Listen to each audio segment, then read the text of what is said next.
Haya, basi tunaendelea pale pale tulipoishia. Na raha mustarehe. Mambo ni mazuri kuliko sio mchezo. Basi baada ya kuweza kufanya makubaliano namna hiyo, binti alisema kwamba mkataba utatumwa katika ofisi yake. Haya, tunakuja pande pili. Ortalama işler bizi taşımıyor. Huku jamaa alikuwa anaonekana kufanya majukumu yake kazi. Alikuwa kwenye kikao chake cha kibiashara. Nafikiri mnaweza kuangalia kwenye graph kupitia tupate idea mpya za kazi. Mr. Tan, Madam Istanbul amekuja. Atakuona na wewe. Jamaa anashangaa.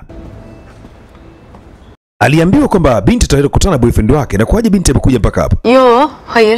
Vipi? Kile kitu kipo sawa? Sözleşme hazır. Mkataba uko tayari. Buralarda. Na nilikuwa maeneo haya nikaamua niweze kupitishia. Toplantınızı da böyle. Lakini nahisi nimekuingilia kwenye kikao chako, naomba nisamehe sana Gitmemişsiniz? Kwani unaenda safarini na boyfriend wako? Daha iyi gel. Nimeona si vyema tu kwenda. Neyse sözleşme. Anyway, hata hivi mkataba uko hapa. Şöyle uzatayım size. Kwa hiyo nimefika kujikoza kukabidhi. Daha rahat bir yerde imzalar. Tungeweza kusaini mkataba mahali ambapo ni sehemu nzuri zaidi. Tofauti na hapa.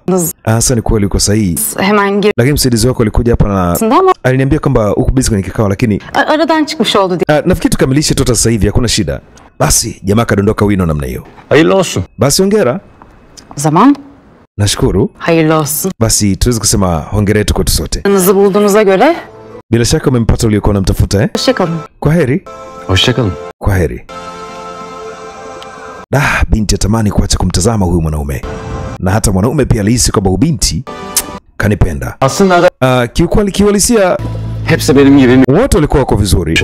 Walikuwa wanajaribu kuweza kumpenda mtu mmoja. Mükemmel diye bir şey yoktur tam. Kwani sidhani kama ni kitu kibaya. Andığınızda daha yalnız. Lakini kuchagua mtu ambaye ni sahihi zaidi imekufanya wewe mwenyewe sasa Geçtiniz. Sasa ndo sababu haupaswi kuweza kuondoka. Kivipi? Anasema mbaki mwenyewe. Hapana. Bazı şeyleri yanlış hesaplamışım. Tuseme kwamba hesabu zangu zilienda vibaya. Kuna wakati vitu viendi vile unavyotaka. Ni kweli, kuna wakati. Neler diyordunuz? Ulikuwa unazungumzia juu ya wale watu watatu Anasema ndio. Wale wote wanapenda pesa. Wanatafuta mahali pa kujificha tu. Anasema hapana.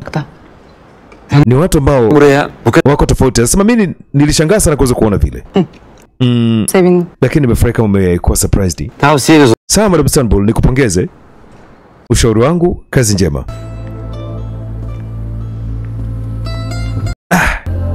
Binti anaagwa, lakini kama anataka kumuita hivi. Unajua kuna ile hali ndani ya moyo mtu anaondoka, alafu bado anatamani kuongea na binti mwenyewe mpaka anajiuliza hivi nafanya nini hapa? Kwa sababu ilikuwa haina lazima kuja leo. Baadaye nasikia simu inapigwa. Hello, Madam Istanbul. Umefeli. Nasıl? Kivipi yani? Tutturamadım. Umefeli? Olmadı Tan'la. Mimi na Mr. Tan tumeshindwa kufanikiwa. Uko serious? Anasema ndio. Tan başka birine aşık. Tan hajanipenda. Anampenda mtu mwingine kabisa. Sasa binti yule mtu wa tatu yule ambaye alimuunganisha pamoja na mshikaji. Mshikaji akasema mimi nimempenda. Lakini anakuja kuambia kwamba mimi Mr. Tan ameniambia nipendi na anampenda mtu mwingine. Sasa itakuwaje? Noma kweli.